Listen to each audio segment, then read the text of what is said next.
Good afternoon, everyone. I'm DJ Hamilton, and welcome to the DJ Sports Show, the place where we discuss sports, share bold opinions, and hear untold stories that make a difference. On today's episode, we're joined by Parrish Edmond Jr., a four-star ESPN ranked class of 2016 guard and D1 commit to University of Siena, who's going to discuss his story and journey throughout his basketball career, from Notre Dame prep to Putnam Academy to ultimately going to play college at the next level. This is a great story about a young man who honestly broke his ankle and had concussions playing football as a kid and then transitioned to basketball. He's a very humble kid, has a great head on his shoulders, great work ethic, and a freakish athlete. You guys should see some of his highlights. It's insane on YouTube, and I'm going to post it on my Instagram soon. But yeah, in this story, he's one of the great Connecticut basketball players in the state of Connecticut, one of the top ranked players in the state. And we're going to get into his journey. If you love stories, hearing sports discussed, and bold opinions, feel free to leave a like and subscribe on the channel and leave a 5-star rating on any audio platforms you listen to. Without further ado, enjoy this intro and we'll get into the show. What's up, everyone? I'm DJ Hamilton, and you're tuned into the DJ Sports Show, where we give you the latest, greatest, and most exciting sports stories in the world of sports. From interviews to having people's stories heard and told. This is the DJ Sports Show. Let's get it!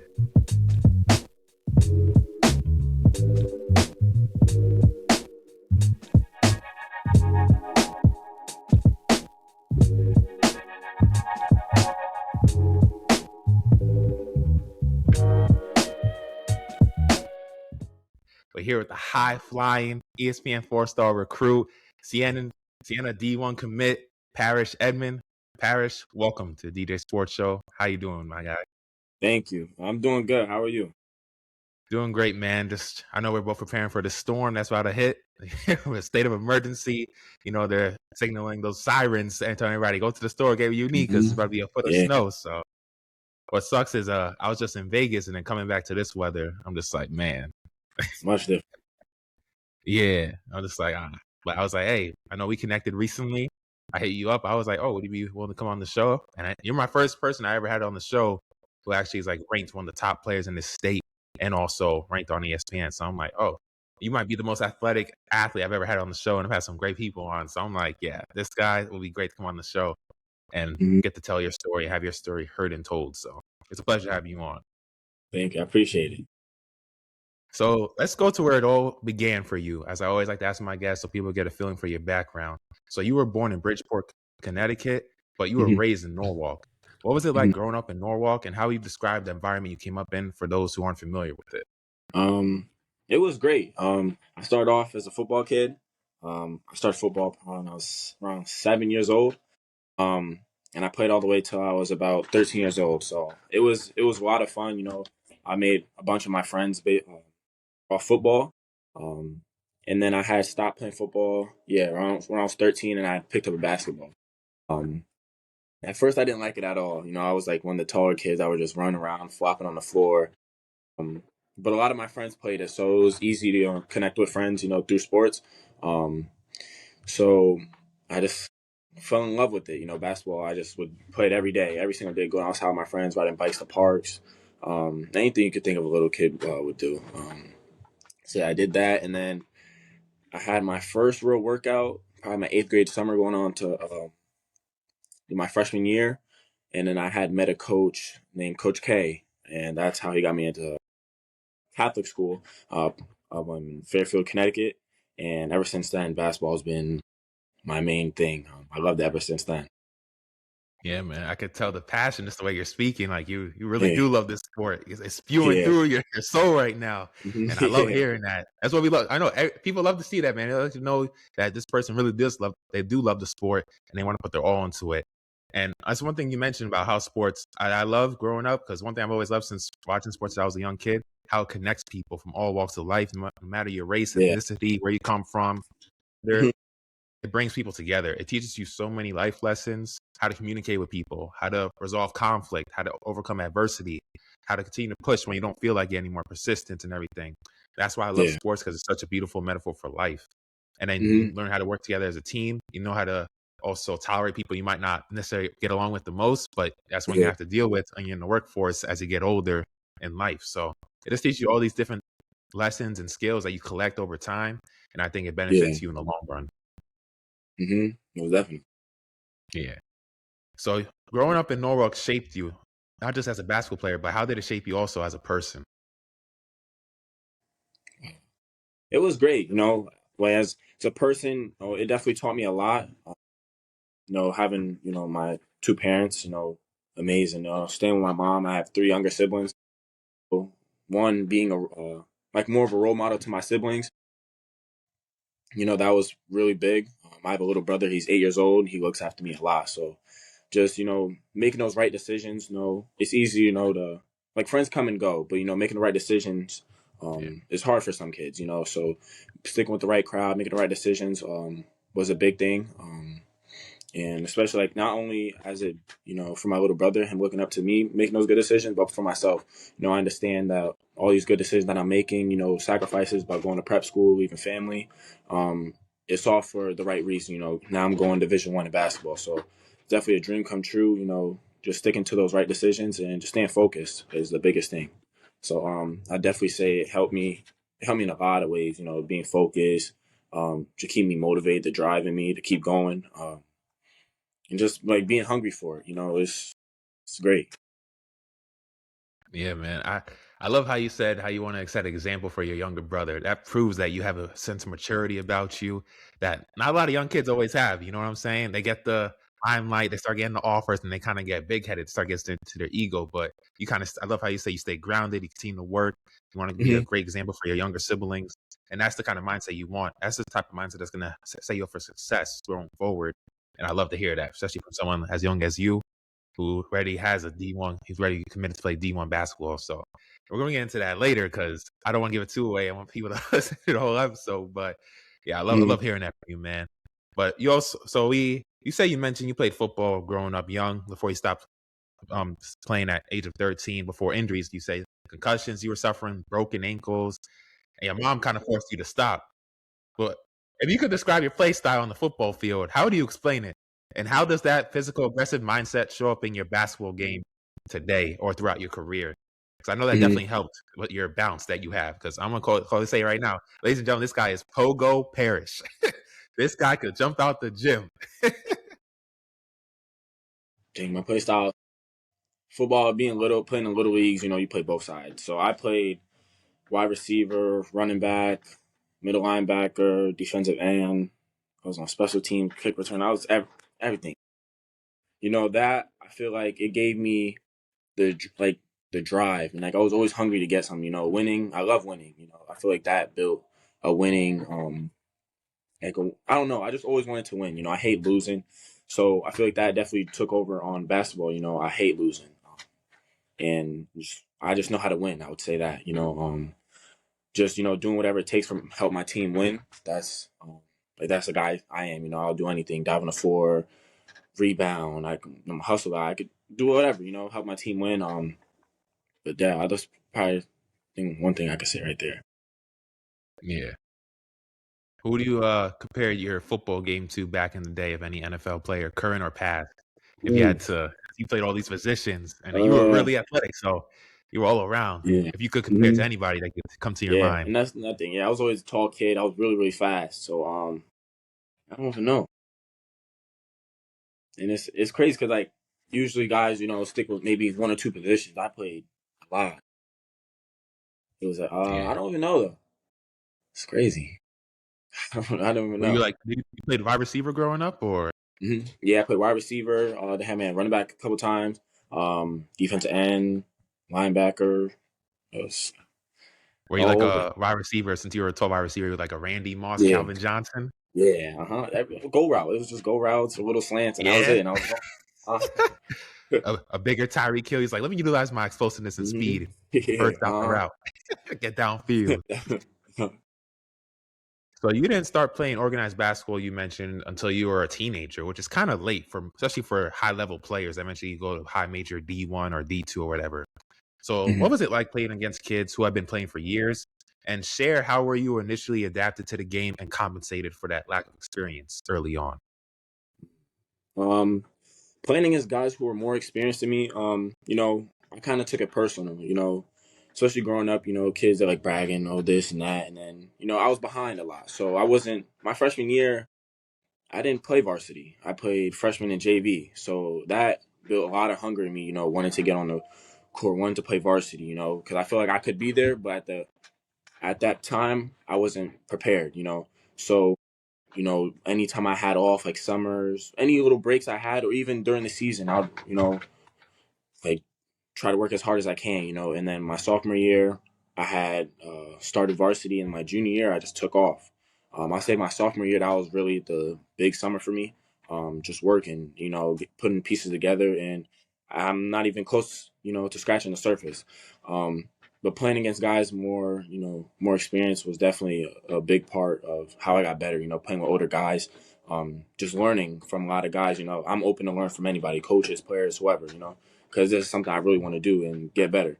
So that was like I definitely took a lot in from those guys for more experience, and it helped me a lot. Helped me to get where I am now, and everything worked out great. Yeah.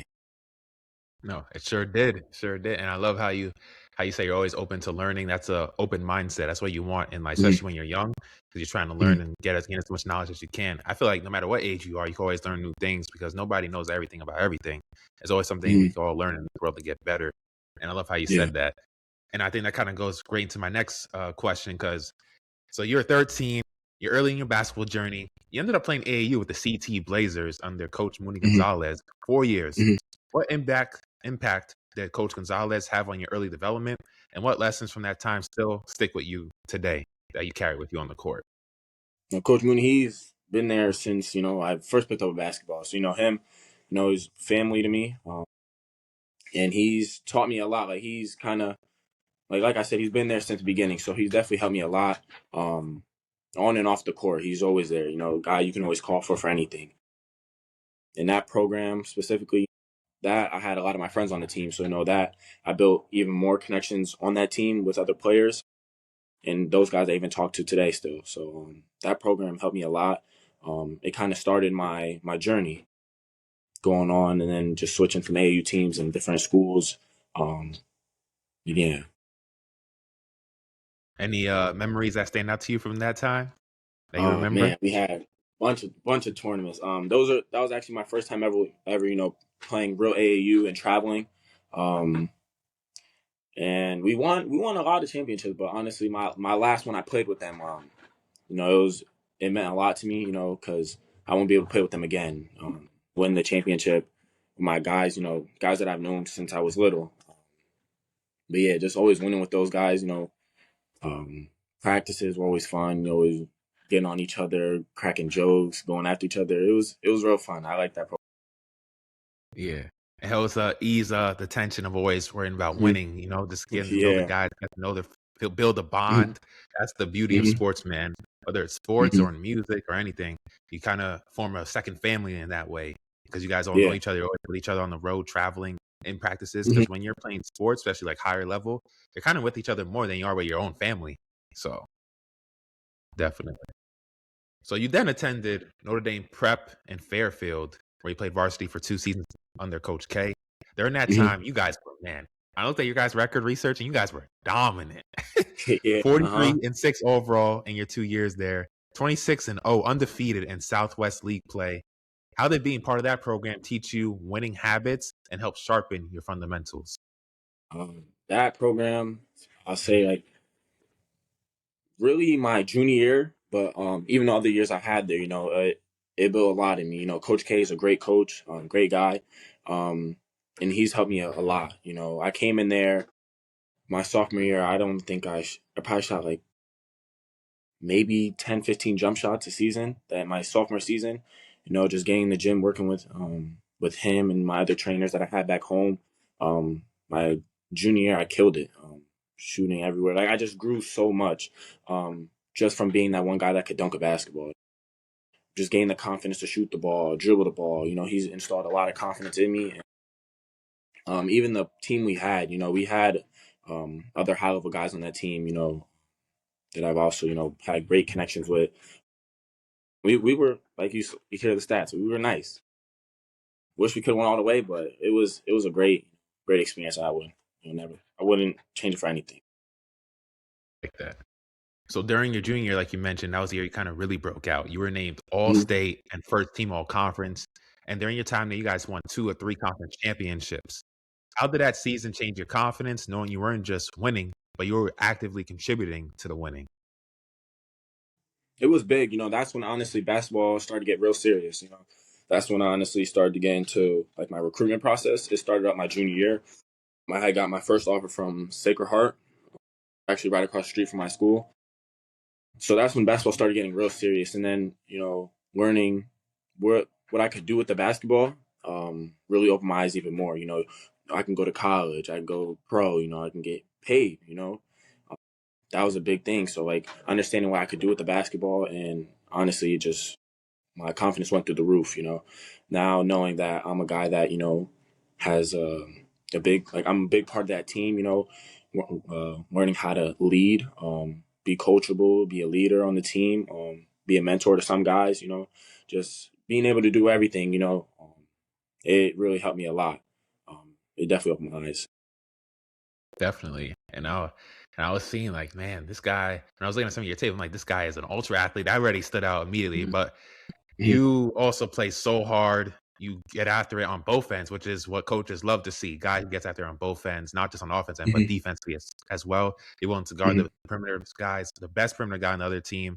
And I also saw when I saw some of your highlights and you showed me, I watched some of the videos. I'm like, and on YouTube, I'm like, this guy could shoot too. You got good mechanics on your Mhm. shot, good follow through. Yeah. That's going to help you because, everybody's Mhm. athletic at the upper levels. Everybody's athletic. What can separate Mhm. you is your shooting ability, be able to put it on the floor, create your own shot off the bounce, which is what you already been doing. So that's going to Mhm. definitely give you an advantage as you continue to go up in levels in competition. Yeah. Mhm. So before Putnam, you also played AAU for the High Risers under Coach TJ Trimboli on the Zero Gravity Circuit and with the City Rocks under Coach Hart on the EYBL circuit. Last summer, when I looked it up, you were named to the All Breakout team on the EYBL circuit. You averaged nearly 12 points per game, 6 rebounds, and 1.5 steals per game. What did Mhm. competing on those stages teach you about your game, and how did those coaches help you grow both on and off the court? Wow. Um, so I say with City Rocks, my first year going in there, coming straight off, basically public school, and all the other guys are prep schools. So they all playing at, higher level, high school wise, and me coming in there, I didn't play a lot on my first year with City Rocks. But honestly, it taught me a lot. One, it's not going to be like that in college. You're not going to always be the guy. So learning how to come into a new program and, find a way to fit in was, it was a challenge at first, but, just staying with it, trusting the process, it really helped. And just learning to be coachable, was big. And then, knowing that, you're not going to play, every minute of a game. So, there's times where I'm sitting on the bench a couple games or sometime for a game, and just learning how to embrace that, um, and then just being when I'm on the court, it just told me like just got to play hard. You got to be the hardest worker on the floor. And then to my second year with City Rocks, I had a bigger role, and that I feel like it was a great like City Rock being with City Rocks was a great experience. Jim Hart, great coach. Great coach on and off the court. He's another guy you can always call for anything. Um, yeah. So being there with them my second year, having a bigger role in working with those guys, it was like it was amazing. Like that level of competition was much different from what I've been previously playing with high school and then the AU's teams I've been playing with before. Playing top guys in the country. Just trying to prove myself to a lot of scouts, to coaches, to everyone. Um, just to like get my name, get more exposure for myself was really big, and I feel like I did that pretty well to my best ability. Oh, no, you did. And I remember I also was looking up your name and I was doing some research. I saw that at one point in EYBL, you were like #1 in free throw shooting. I'm like, oh, this guy Mhm. he Yeah. got good mechanics. You know what I'm Yeah. talking about, right? Yeah, first couple Yeah. of I think like first 3 sessions or 2 sessions, I was leading Yeah. EYBL. I was like a crazy athlete who can make his free throws and has a good mechanics on his shot. I'm like, yeah, that's definitely a high major Mm-hmm. D1 prospect right there. And who Mm-hmm. gets after it defensively. And I also loved when I was watching your stuff on YouTube, how you're not like ball dominant. You know how to move without the ball. You cutting, Mm-hmm. setting screens for your teammate. Yeah. Like you're doing all the other little things that make great players. Because if you could do it off the ball, that's going to make you more portable in many different systems, especially in college or eventually pro level. So that's good that you Yeah. already kind of mastered that skill early Hmm. on, because a lot of Yeah. guys, they're too ball dominant early on because they're too used to it. And it's heliocentric offense, and they kind of struggle as they get to the higher levels because they never learned Yeah. how to play without the ball. So it's kind of good that you know how to do that already. Yeah. I feel like that separates me from a lot of guys. Being able to put off the ball, cutting, screening away, and then just like going to get a rebound. That's what coaches say a lot. If you're not getting the ball, go get a rebound. So just being able to play off the ball is so much more important than playing with the ball. Just being a team player all around, I feel like that separates guys.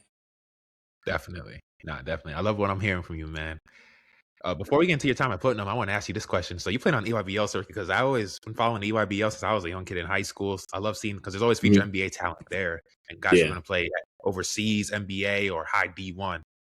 Who are Hmm. some of the best players you played with on the EYBL circuit, and who are the best players you ever played against, if you could Play recall? against. Yeah. I'll say my first AU season with them, we played against the Boozer Twins. We played against Knight Riders. They were tough. We played the Oakland Soldiers with AJ and Tyron. Played a lot. Played a lot of guys. It was always a battle. And we played Jordan Smith on Team Takeover. Brandon McCoy played a number of guys. It was a lot. And then my second year, um, played Brandon McCoy again. I know. Trying to think of guys that big. It was a lot. We played against so many guys. It was a lot of guys, a lot of top guys in the country. But yeah. Did you play Cooper Flag at all, or was that before you got to Nah, that City was the Rock? year before me. That was the year Okay. before I got to City Rocks. Yeah. I'm like, man, so you played against two guys who projected to be top 3, 4 picks in this year's NBA draft. And then Brandon McCoy is projected to be a top 5 or 10 pick in the 2027 draft. So when you Mhm. play and held your own against some elite talent, I got to definitely give you a Yeah. confidence boost. Mm-hmm. Nah, definitely. Definitely.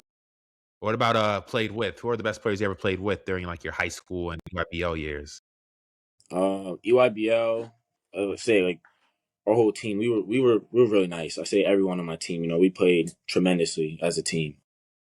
So I feel like we definitely had guys that stood out and great players, but I feel like as a team, we were so much better as a team. I feel like you can't. I feel like that necessarily you can't be like I played like this guy was the best, this guy was the best, but it's like as a team, we were so good as a team. It was like that was more important than one guy leading, one guy being the best player. Exactly. Mm-hmm. I would say, how would you describe your guys' play style during your EYBL years? Like, who do you compare your team's play style to, like NBA history, Mm-hmm. if you had to make a comparison? It's hard.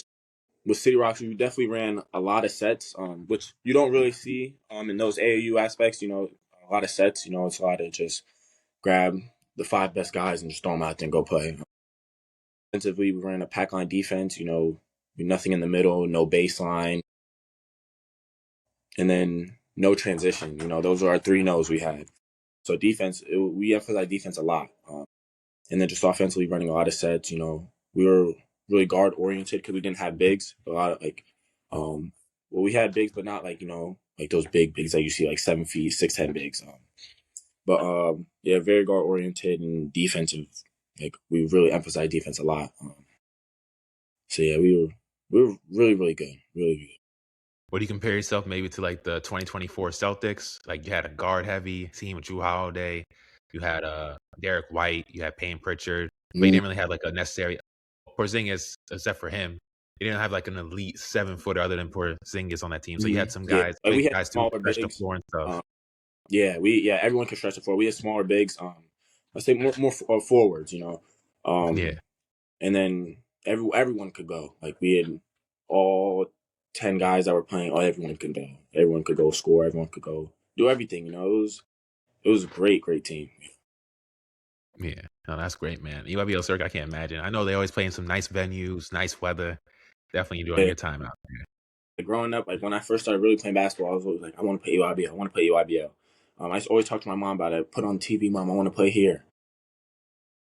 Um, that's how I got a call. I got in touch with them and made it happen. Hey, we like doers on here. Yes, Mhm. sir. We like that. Yeah. Get after it, Mhm. man. So now let's get into your time at Putnam Science Academy. So after Notre Dame prep, you did a post-grad year at Putnam Science Academy, which is a Hmm. nationally recognized prep program that's had NBA alumni such as Hamidou Diallo, who went on to play in the NBA. So what went into your decision, and why did Putnam feel like the right next step for you at that point in your career? So at that, at the end of my City Rocks, my first season with City Rocks, I had a couple prep schools in mind. I had a lot of schools to pick through, and Putnam stood out. I feel like their style of play really fit my game. And the real reason why I wanted to go prep was because of being in public school, I was the tallest kid on my team. So I was like basically the big man, for him. Even though I could stretch the floor, I played whatever, but I wasn't playing my true position, I would say. At Putnam, our last year's team, my first year here, we had 15-man roster, and I believe 13 out of the 15-man roster Division One. So that stood out a lot. Just the level of competition they play, the schedule, play 45 games a season. And at my old high school, we played around like 20 something games. So it was much different from a schedule aspect, and then competition. In practice, it's so much harder than games, being pushed in practice, being pushed every day, everywhere. Um, and then, playing with the true bigs that we have here, being able learning to play the real wing in my true position was a big thing that's going to prepare me for college. And I feel like Putnam really, really prepared me for college, and I feel like I'm almost, ready to go. It No, was that's like good, Putnam man. was a great, great fit for me. No, that's good, man. That's great to hear. It's good that you had that self-awareness, knowing that, yeah, I'm not really gonna be a big at the college level, Mhm. or if I make it to pro, Yeah, because at 6'6", I know it's tall for a regular human being, but for basketball, that's a wing, that's shooting guard, small forward. That's not a power hmm forward center. Even though we play in the yeah, small ball era where you can play small ball four, but realistically, you're gonna play the two or the three. So you gotta be able to yeah, handle the ball on the perimeter, play make for others, be able to create your own shot and things of that nature. So it's good that you hmm saw that early on and made the adjustment so you could get those reps with the ball in your hand and know how to initiate hmm the offense. So that was good on your yeah. part. You should give Hmm. yourself a pat on the back for that. Thank you. So at Putnam, I think you really established yourself as a defensive presence and a winning player. You Hmm. mentioned how did your role change there compared to your past roles on the EYBL team and like Notre Dame prep? And what did you learn about Um, adapting without having the ball in your hands? Now they're playing with all these future D1 players and pros that now you all together in one group. Now you have to play more without the ball. How did you adapt yeah. in that situation? When I first got here, it was tough. I fought a lot of adversity when I first got here. I didn't play the first, I would say, 12 games when I got here. I had battle injury in the summer, and then just being behind guys, guys were ahead of me. So learning, trust the process and stay with it, and just keep working hard and just outwork guys. We had lost 2 games back to back, and then our second loss, coach threw me in to start the second half, and I was nervous. I was so nervous. But then just staying with it and trusting, the work that I've been putting in, and it worked. I started the rest of the season. We went on a 33 game win streak, and we won the national championship. So learning, like adapting to this play style was much different than what I'm used to. It's a 5 in 5 out substitution. So our first 5 plays in about 5 minutes, and then next 5 is in. So we're pressing a whole game.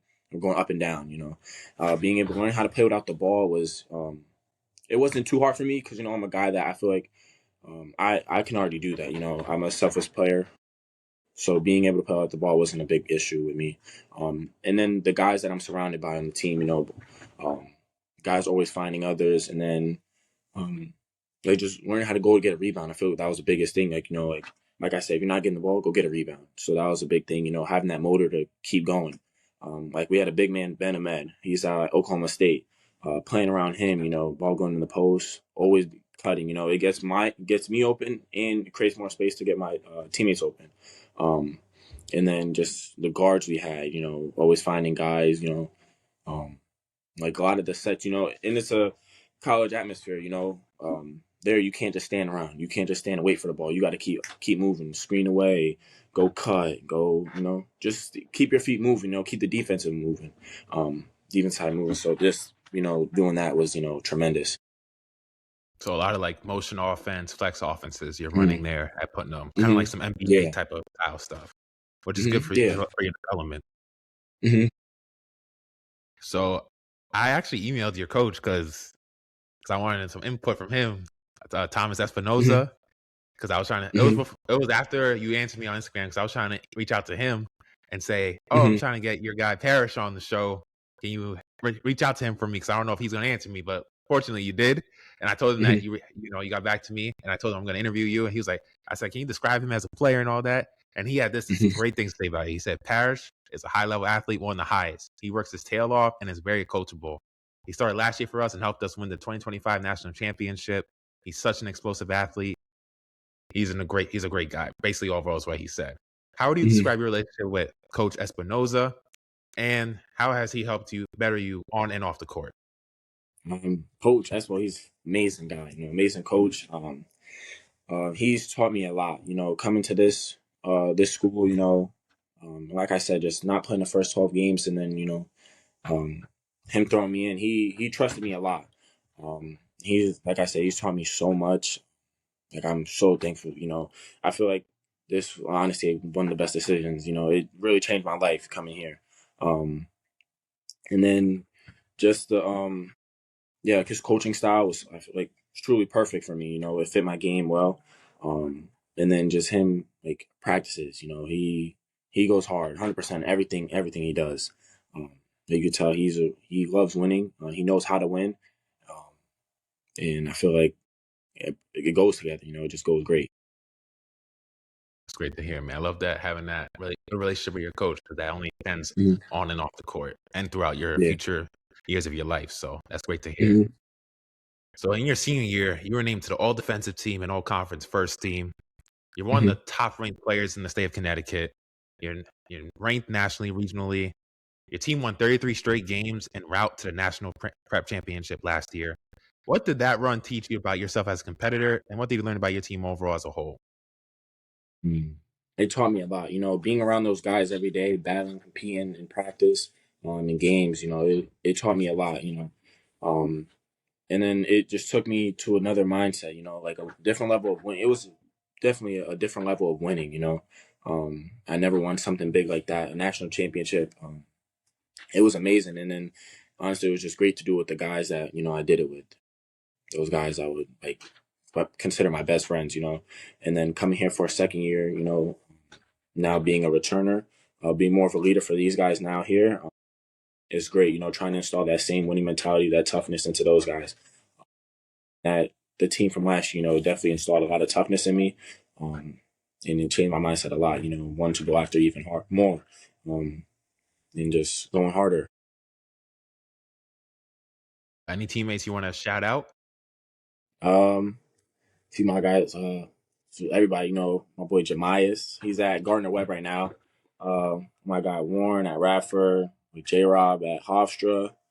We had Butter at Fairfield. Um, everyone's out playing on Division One. It's good to see those guys and see them succeeding and doing what they love. It's great. Yeah, no, that's great to hear, man. So let's now get into your recruiting process. So walk us through the recruiting process for a moment. When did you first feel like, okay, like this is real? I'm gonna be a Division 1 basketball player. When did that really hit you? I want to say once I made my move to Putnam, um, Yeah. after a little, it was a live period we had, like a little showcase beginning the, I think it was in the summer actually. I had received, I want to say 5 offers in like 2 to 3 days, I think. Um, yeah, at that moment, I was going crazy. Every call I've gotten, every text I have received from a coach, it meant a lot to me. This is something I've dreamed of, and it's starting to come true. At that moment, that's the moment I really realized like I'm going Division One. Now from there, it was just continue to work on my craft, continue to work on everything, and it was just keep exploring my options at that point, and knowing I have some time to pick. I don't have to rush anything; just stay patient with the process. Was a big thing, um, and then shortly after that, finding a home. Definitely. And we're going to get into that next. So you had interest from multiple programs from Oklahoma State University, Albany, and even what's it called, Sacred Heart University, just to name a few. but you ultimately Mhm. committed to Siena. What stood out to you about Siena, from the coaching staff, the system, or the culture, that made it the right fit for you? Now Siena, they stood out a lot. They're probably one of the most consistent schools in my recruitment process. Um, always it was Coach Bentley. He was talking to him all the time, and then Coach GMAC. Those two guys always calling me after games, texting me. They were really, really consistent, and the opportunity they have for me, the opportunity they're giving me, and then the plan they have for me, is something that I feel like not a lot of schools have given me. It really stood out with them. They really want the best for me. They want to build me to the player that I want to be, working more on my guard skills, working from just not playing the three, but to the two also, having that plan for me there. And then the coaching staff is amazing. All the coaches played basketball. Most of the coaches played Division 1, and Coach GMAC, playing at Syracuse, had a tremendous career over there. Just great, great coaches on and off the court. I could call those guys too about anything. It felt like a lot of guys say, like a family environment. And it was definitely a school. Even on the visit, I went there. They're breaking down film, showing me where I would be. Breaking down my film, showing me, things I'm doing great, things I need to work on, my percentages on shooting, just everything. You could tell they really, really care and they want what's best for me, and they just want to see me grow. So that was, something that I couldn't pass up on at all. So, that early commitment, I feel like was the right decision. I love those guys. I feel like I definitely, made the right decision. I can feel the passion the way you're Mhm. speaking, that you're excited for the opportunity. And it's going to Yeah. be great to watch you Mhm. there next year, man. I'm definitely looking forward Mhm. to it. So, how do you Thank see you. your game translating to the collegiate level? And what do you want coaches and fans to know about the type of player Siena is getting?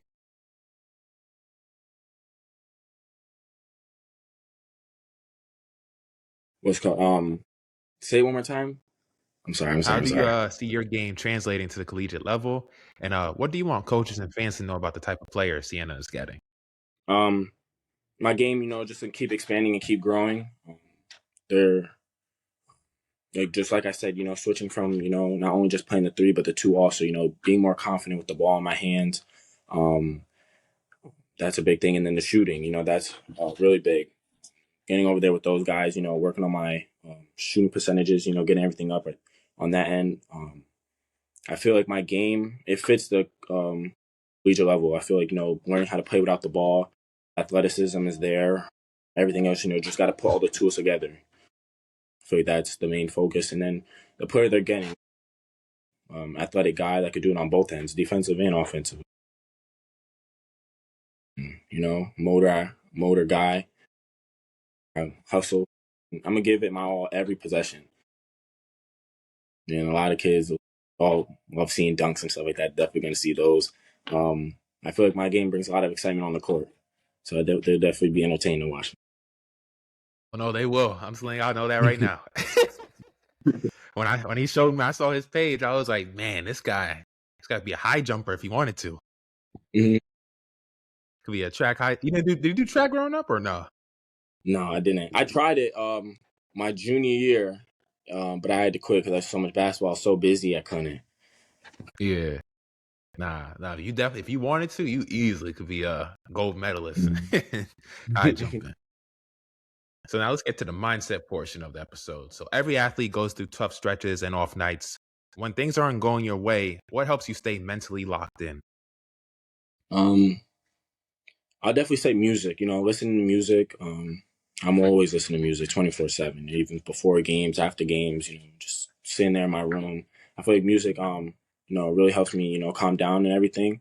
Um, and basketball, it takes a lot on the mental side. It's a lot, especially kids going through the recruitment process. It's a lot, especially for a young kid to go through a lot like that. You can get lost.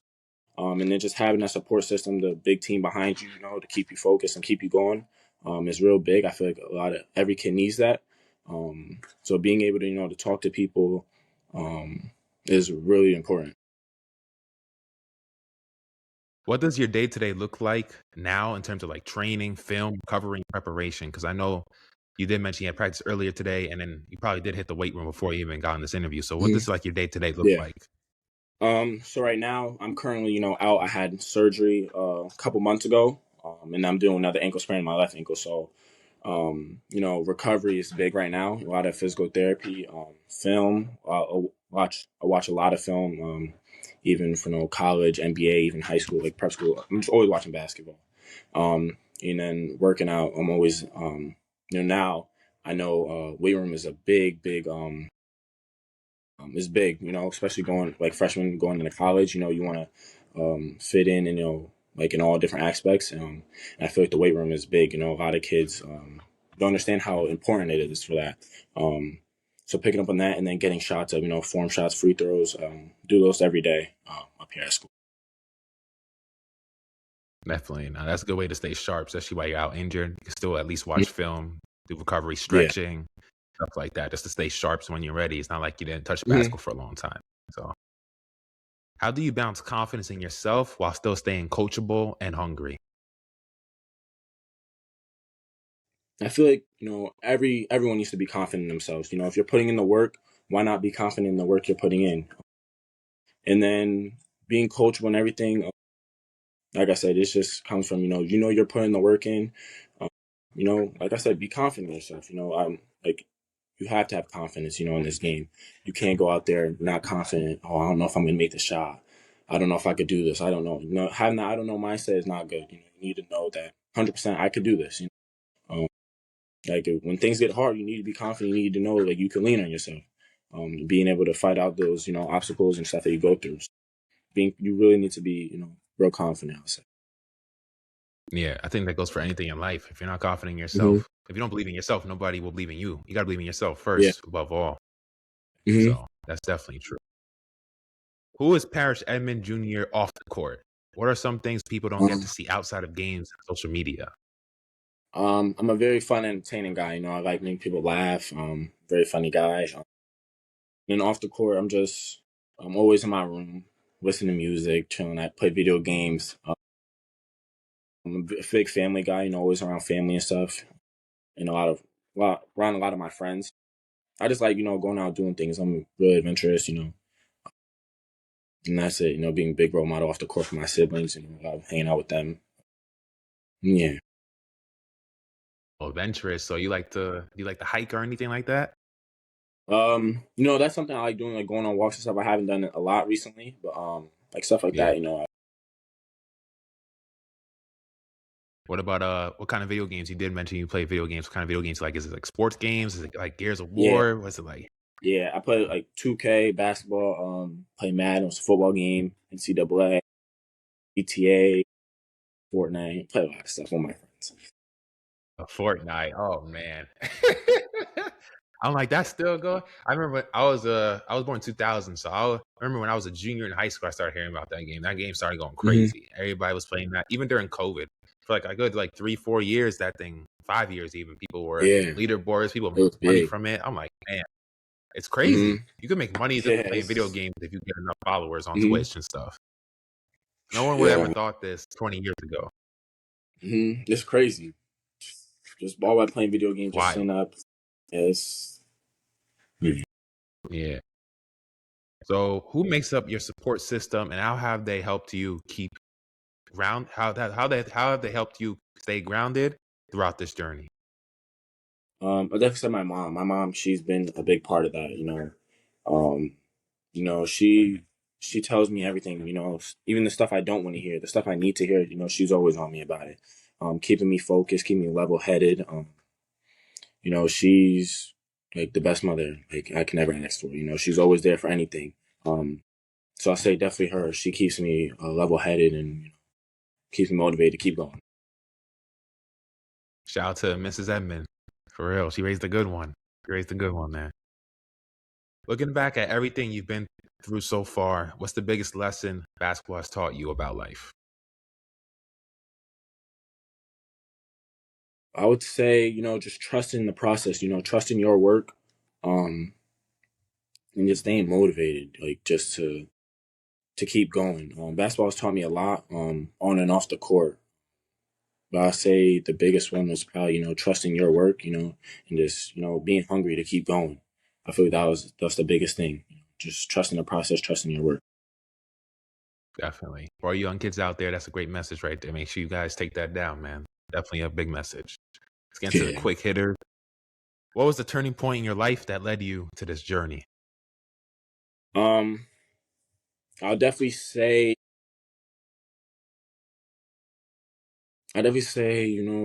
my junior year at Notre Dame, I had a game in New York. I had a great game, and that put a lot of eyes on me. This guy, Jordan Petway, he actually went to my school. He had made a video on me, and it reached a lot of eyes. Prep schools and AAU circuits, AAU programs, and that really changed everything. That's how I got into City Rocks, and the City Rocks and opened doors for Putnam, and they just been moving a bunch of doors for me. So I'll definitely say my junior at Notre Dame had opened a lot of doors for me. The way I performed opened a lot for Hey, that's kind of a great metaphor right there you just mentioned because that's why I always tell people keep working, keep looking to get better because you never know who's watching. You didn't know that guy was watching you. You just me. put your head down, you were working, playing your game, and then look what Hmm. opportunities that led to it. So Yeah. yeah, always keep working. You never know who's watching. Keep posting the content, guys. Keep being consistent because you never know who's out there watching and it might change your life. Hmm. It's great right there. Love hearing that. So you didn't start playing basketball until 13, and many kids kind of think that means it's too late. What would you say to young athletes out there who feel behind or overlooked right now? Just being hungry. If that's your goal, that's something you want to do. Just attack at it. Me, I always started real late. And it's and at first it sucked, being behind a lot of guys, having to catch up and then surpass guys. It was honestly that motivated me even more. Like this guy's ahead of me, I want to get to where he is, or I want to surpass him. And it's like you got to work to get there. So being motivated, for that, it was just like I got to get him, type of thing. So no, just being in the gym working, like just countless hours. It was a long process, but it works. It really works. So just, being motivated to keep going and just attack at it. As you prepare for Siena and the next chapter of your career and life, what are your goals both on and off the court long term? Um, on the court, just keep proving myself, just building my stock. That's the biggest thing, right there. And then off the court, I'm excited for, the new relationships and, stuff I'm going to build with these, like, my next couple years on this journey. Um, just, yeah, like off school, I want to major in sports medicine. So just doing that. And then on the court, just like I said, building my stock. Exactly. Hey, definitely. You're going places, man. Hmm. Let's get into some more quick hitters before we close out the show. I know you mentioned you love music, so we got to ask you, man, who are some of your top five music artists of all time? Like, we got to know a little bit of your Definitely, flavor, man. Who people you listen to? definitely Drake. Drake is number one. Drake, I'm always Yeah, you listening to did mention Drake. that. Mhm. uh, do a little baby. Okay. Think Lil Durk. Man, it's a lot. Like I listen to a lot of guys, but I'll say Drake and Lil Baby are probably my main two right now. Those guys I'm always listening to. Yeah. I feel like Little Baby's kind of soundtrack kind of go see her play style on the court. Flashy, Hmm. athletic, Yeah. upbeat, Hmm. hype. Yeah, definitely. And you're a hooper, so I got to ask you this. Name your Hmm. top five NBA players of all time and your all time starting five. Hmm. If you don't want to Um. do an order for the top five, you can just name your five if it's too hard All for right. you. Top five of all time. Yeah. Um. Hmm. I'll go. Growing up, I love Curry. Curry. When I was growing up, Curry was, he was the guy right there. I probably say Curry, LeBron, Shaq, Tim Duncan, and Michael. Say those guys right there. Mm, I like that list. I like that list. Um, I'm kind of shocked you that's didn't it. say Kobe, Huh? but I know. hey, Yeah, I wanted to. Yeah, yeah. it was But so many guys. yeah, he's like, I'm gonna go with the originator. Mhm. Yeah. Huh. Yeah. What about your all-time starting five? You kind of did name an all-time starting five right there Yeah, because you that named the was yeah. point guard. All four. Yeah, that was all Same time thing. right there. Yeah. Okay. Who's your goat? Go. I have to go with Big LeBron. Big LeBron. Some guys gonna hate it. Some guys might love it. Yeah. Hey. Like yeah. You ain't got no haters. You ain't popping, man. It's like French Montana said. So yeah, LeBron is up there, man. To me, no athlete has ever faced more scrutiny, criticism, and still rose Mhm. above it than LeBron. This guy he was set up to fail and he exceeded it. Like, I don't know how you can't have profound respect for that guy, man. Yeah. For real. 2 more questions. Who do you like to see on the show? But you have to help me get them on the show. I know you know a lot Mhm. of high level D1 athletes, pros, guys going pro. It could be any sport too. It doesn't have to just be basketball. Or some names Mhm. you'd like to see on the show. That's a good one. I have to help you get them. So I say if I have to help you get them, it should be someone I know. Honestly, you could do Coach Esball. I'll say Coach Esball. He has I feel like a great story to tell. Especially him being a coach. Like a great program. I feel like that'll be a good one. I like And I that. feel like I And we could definitely make that happen. but yeah, and I already got his email too. So Yeah.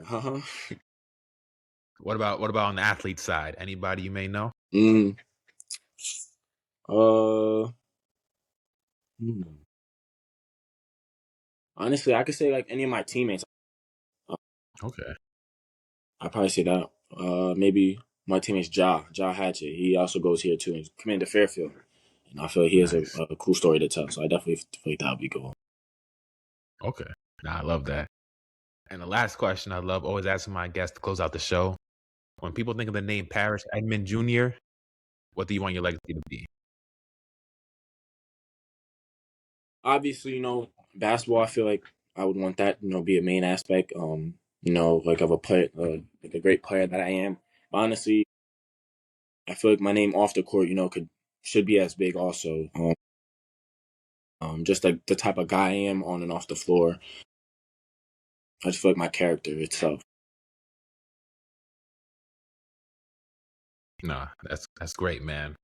Parrish, this has been an incredible experience, incredible opportunity to get to hear your story, everything Mhm. you overcame, you're celebrating your accomplishments. And it's just great. And you've taken time out of your busy schedule. I know especially at a prep school, you're definitely very busy. So, Yeah. so yeah, really appreciate you coming on the show. Let's definitely Mhm. stay connected. I'm going to be following your Mhm. journey whenever I get the chance, follow you next year at Siena throughout your college career. I'm going to be rooting for you, man, all the way, no matter what. And you always got a supporter in me, man. So thank you for Mhm. coming on the show, man. And it was great hearing your story for real, man. And just continue to stay Thank you. I humble, appreciate continue putting the it. work, all that. I appreciate you. Thank you for having me here. Nah, for sure, man. Ladies and gentlemen, if you're watching on YouTube, make sure you guys leave a like, subscribe, and share anybody you know who loves sports. And you listen to audio platforms, leave a 5-star rating, share anybody you know. I'm your host, DJ Hamilton, and that's D1 Siena basketball commit Parrish Edmond, signing off from the DJ Sports Show. Peace, y'all. Thank Their toughness has to go to a whole nother level. I think teams are making shots against them, and that's frustrating. You got to get, but you got to make them miss sometimes too. I think the Nets they have plus defenders on this roster. You can get up, you can get into people, you can get.